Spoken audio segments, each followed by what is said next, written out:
Sum of two numbers is 27 and product is 182. X square plus 1 plus 2x is equal to, अगर मुझे x की direct value find out करनी है without middle term splitting method, last time बेटा हमने आपका chapter 4 किया था क्वाड्रेटिक इक्वेशन, और एक्सरसाइज 4.2 के आपको क्वेश्चंस करने के लिए दिए थे एज अ होमवर्क, तो होपफुली आप करके आए होंगे। तो डाउट है बेटा? 6 क्वेश्चन। उससे पहले किसी का कोई डाउट बेटा?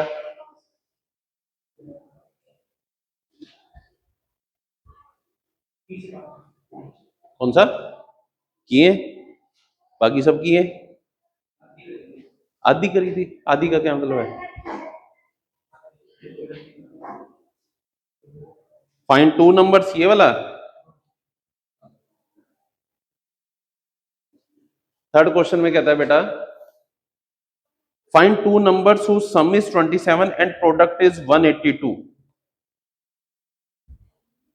आपको सम गिवन है और प्रोडक्ट गिवन है।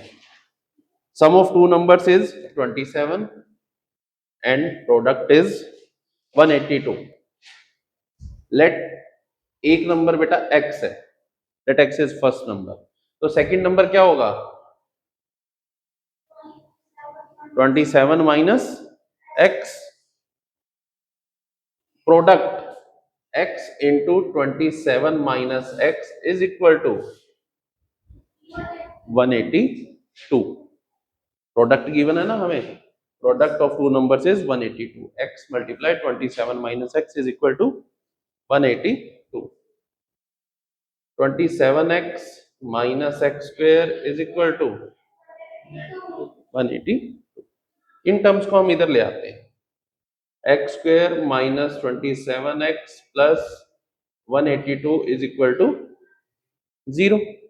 ये हमारी क्वाड्रेटिक इक्वेशन आती है बेटा। अब हमें इस क्वाड्रेटिक इक्वेशन को सोल्व करना है by middle term splitting method.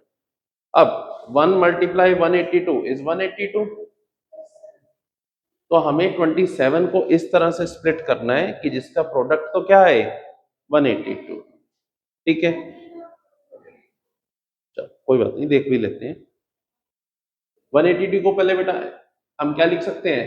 1 multiply 182, 2 से डिविजिबल है तो क्या होगा 91। 91 माइनस 2 तो 27 नहीं होता। फिर उसके बाद किससे डिविजिबल है? ये 3 से डिविजिबल नहीं है, 4 से नहीं है, 5 से नहीं है, ठीक है, 6 से नहीं है, 7 से होना चाहिए, 7 से होगा बेटा। 7 इंटू 26, 26 माइनस 7 क्या 27 है? या 26 प्लस 7 27 है? नो।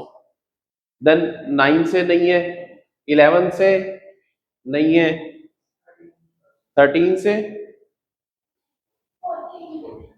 13 मल्टीप्लाई 14 एंड 13 प्लस 14 क्या होता है बेटा 27।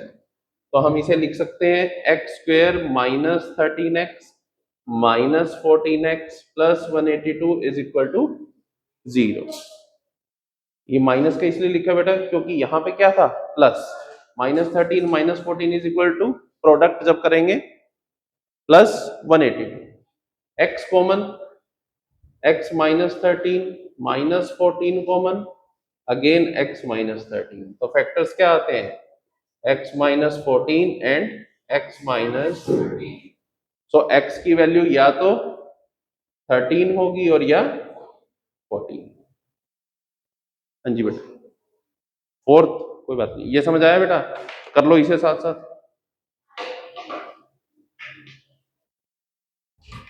करो इसे साथ साथ।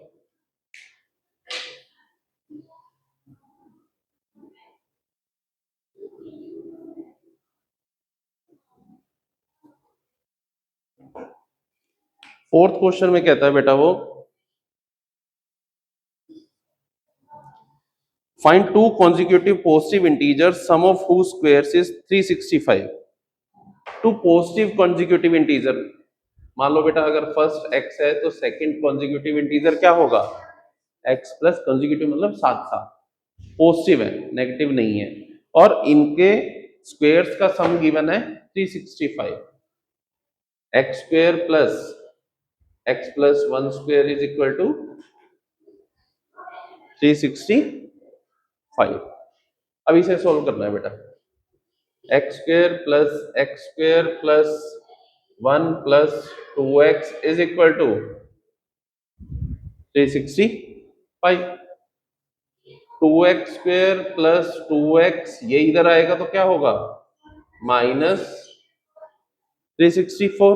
2 से डिवाइड करते हैं अगर, X square plus X minus 182 is equal to 0। Solve करो बेटा इसे, इस क्वाड्रेटिक इक्वेशन को सॉल्व करो फटाफट, करने दो।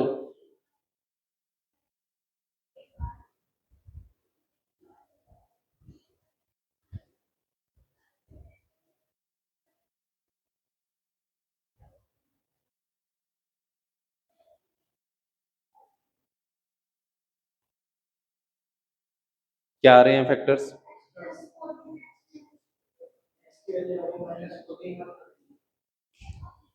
मतलब फैक्टर्स क्या होंगे, एक्स स्क्वायर प्लस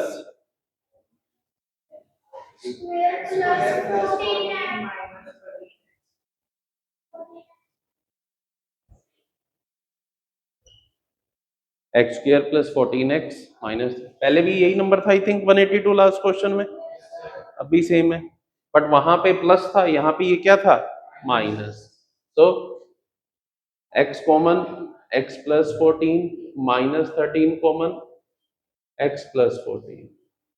तो factors are x minus 13 and x plus 14 equal to 0। समझ आया बेटा? नेक्स्ट क्वेश्चन, नेक्स्ट कौन सा डाउट है, 6।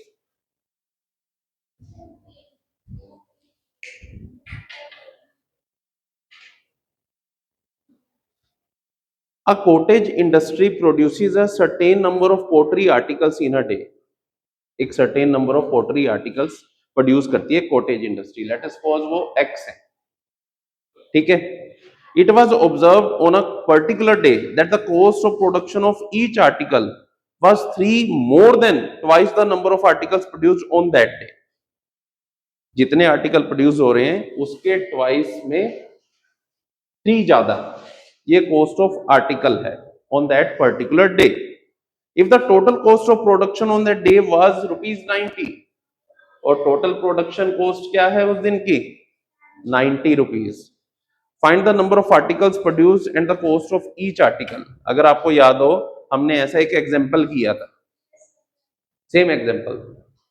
अब इधर ध्यान दो बेटा, हमारे पास नंबर ऑफ आर्टिकल्स कितने हैं, x, cost of each article क्या है, और टोटल प्रोडक्शन कॉस्ट क्या है, तो नंबर ऑफ आर्टिकल्स इनटू एक आर्टिकल की cost that is equal to 90, total production cost. 2x square plus 3x, इस 90 को इधर ले आते हैं, minus 90 is equal to 0, minus 90 into 2 180। तो 3 को ऐसे स्प्लिट करना है कि जो प्रोडक्ट आए वो क्या है, 180। अब 1 इंटू 180, 2 इंटू 90, 3 इंटू 60, 4 इंटू, इतने में तो नहीं होगा क्योंकि 3 है, तो थोड़ा अगर बड़ा नंबर ले, 10 मल्टीप्लाई 18 तब भी नहीं आ रहा, 12 मल्टीप्लाई 15, और 15 माइनस 12 क्या होता है, 3। तो 2x square minus 12x plus 15x minus 90 is equal to 0। अब अगर 2x कॉमन लेते हैं तो ये क्या होगा, x माइनस 6 प्लस 15 कॉमन लेते हैं, again x minus 6 is equal to 0। तो फैक्टर्स क्या आते हैं, 2x plus 15 and x minus 6 is equal to 0। अगर हम फर्स्ट को इक्वेट करते हैं तो ये क्या आता है -15/2। क्या नंबर ऑफ आर्टिकल्स माइनस में हो सकते हैं, वो भी फ्रैक्शन में? नो। और अगर हम सेकंड को करते हैं तो नंबर ऑफ आर्टिकल्स कितने आते हैं 6। तो आर्टिकल्स कितने प्रोड्यूस हो रहे हैं एक दिन में 6। और कॉस्ट क्या होगी 15 रुपीज। समझ आया बेटा ये? इसके अलावा कोई डाउट? यही डाउट था, तब कर दूं?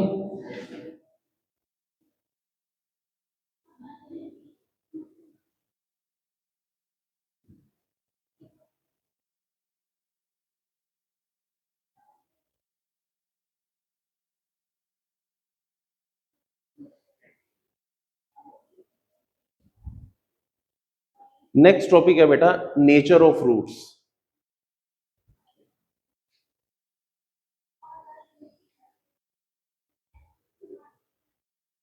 जो हम वैल्यूज फाइंड आउट करते हैं वो कैसे और कर सकते हैं और उनका नेचर क्या होता है। अब देखो बेटा, हमारे पास जनरल फॉर्म क्या होती है ax² plus bx plus c is equal to 0, right. अगर मुझे x की डायरेक्ट वैल्यू फाइंड आउट करनी है without middle term splitting method, so that is equal to -b plus minus root of b² minus 4ac upon 2a। आप किसी भी equation की A B C की वैल्यू पुट करके आप x की वैल्यू डायरेक्ट फाइंड आउट कर सकते हो बाय यूजिंग दिस फॉर्मूला, ठीक है। बट अब यहाँ पे क्या है, एक टर्म ये b² माइनस 4ac रूट में आ रही है, ठीक है। अब रूट में आने का मतलब क्या है, अगर ये नेगेटिव हो गई तो नेगेटिव का रूट तो पॉसिबल नहीं है, तो या तो ये 0 होगी या पॉजिटिव होगी, या वैसे तो नेगेटिव भी हो सकती है। तो अब इसका मीनिंग क्या है, इसे हम कहते हैं डिस्क्रिमिनेंट। इसे हम कैपिटल डी से रिप्रेजेंट करते हैं, that is equal to b² minus 4ac, क्योंकि ये रूट के अंदर आ रही है, बाकी तो कोई वैल्यू भी आ जाएगी आपकी।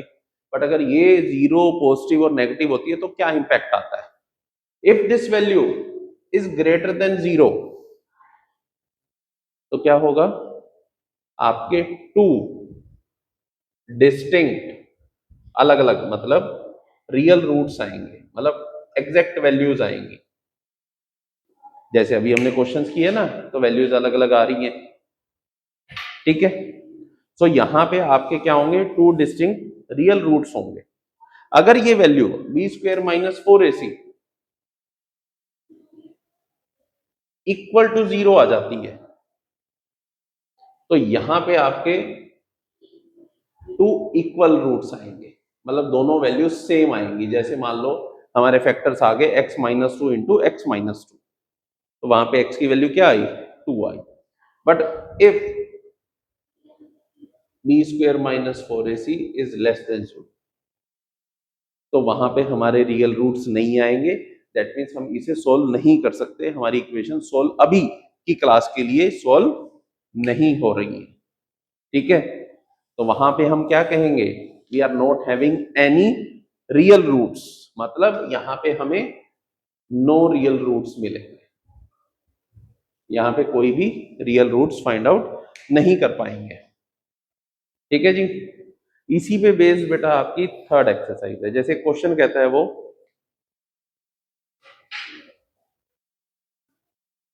फाइंड द डिस्क्रिमिनेंट, मतलब हमें डी फाइंड आउट करना है।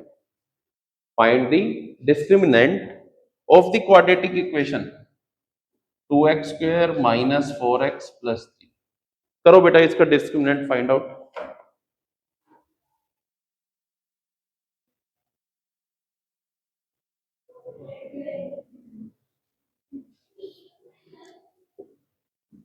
यहां पे a क्या होगा बेटा 2, b क्या होगा -4 एंड c क्या होगा 3। हमें फाइंड आउट क्या करना है, b² माइनस 4ac। अब b की वैल्यू क्या है -4, ए की वैल्यू क्या है 2 और सी की वैल्यू क्या है 3। -4 स्क्वायर 16 माइनस 4 टू जा 8 3 जा, तो आंसर इज -8। मतलब डी की वैल्यू क्या आ गई नेगेटिव, तो दैट मीन्स इक्वेशन के रियल रूट्स नहीं आएंगे। If d is less than 0 then we are not getting any real roots। ठीक है बेटा, यहां तक कोई डाउट? हाँ जी,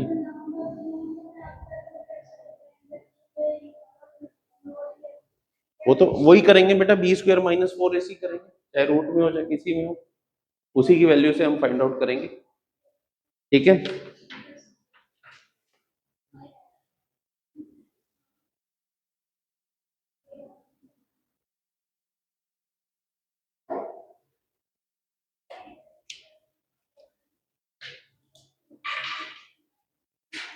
नेक्स्ट क्वेश्चन है बेटा, जैसे 3x square minus 2x plus 1/3 is equal to 0। कहता है find the nature of the roots, पहले nature of roots find out करो, and if nature of roots are real then find the roots, value find out करो क्या आएगी। पहले discriminant find out करना है, और फिर हमें अगर वो डिस्क्रिमिनेंट 0 या ग्रेटर देन 0 है तो हमें रूट्स भी फाइंड आउट करने हैं।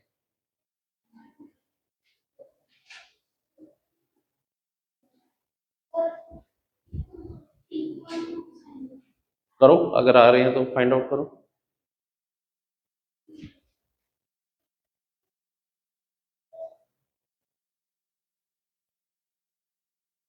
देखो बेटा, पहले हमें फाइंड आउट करना है nature of roots, that means d is equal to b square minus 4ac।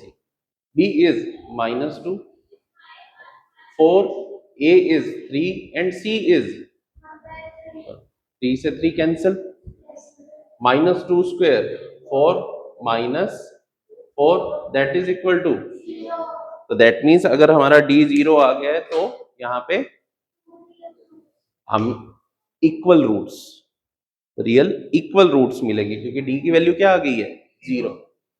अब हमारी इक्वेशन क्या थी, x is equal to minus B plus minus root of B square minus 4ac by 2a, minus B minus of -2 plus minus root of 0, 2 into a is,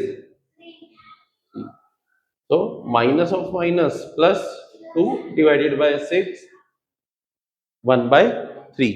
तो हमारी x की value क्या आती है बेटा, समझ आया? इसके ये माइनस इंटू माइनस, ये वैल्यूज है ना बेटा, ये वैल्यू क्या होगी a, ये क्या होगी b और ये क्या होगी c, ये वैल्यूज पुट की है। Minus b minus of minus 2, ये 0 आया था ना बेटा,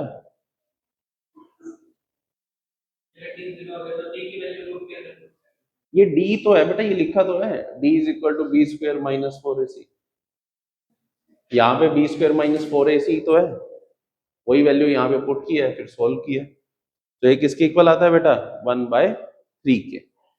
इसी पे बेस्ड आपकी एक्सरसाइज है 4.3, जो आप कल ट्राई करके आओगे और इसके फिर डाउट्स लूंगा मैं। ठीक है, फिर हम इसके एक्स्ट्रा क्वेश्चंस करेंगे।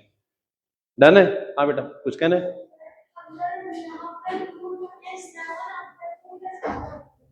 फिर वो ऐसे ही आता बेटा, देखो मान लो कि अगर यहाँ पे रूट में 7 आ जाता तो ये क्या बनता 2 प्लस माइनस √7/6। अब एक बार हम प्लस लेते, एक बार माइनस लेते x की वैल्यू में, तो x की वैल्यूज आती x is equal to 2 plus √7/6, 2 minus √7/6। एक बार प्लस लेंगे, एक बार माइनस लेंगे। ठीक है बेटा, अब कल आपको इस एक्सरसाइज के क्वेश्चंस ट्राई करके आने हैं, उसके डाउट्स लेंगे, फिर हमारा चैप्टर कंप्लीट है, चैप्टर 4 कंप्लीट है। इसके डाउट्स लेने के बाद एक्स्ट्रा क्वेश्चंस करेंगे। और फिर नेक्स्ट चैप्टर पे चलेंगे। ठीक है, थैंक यू।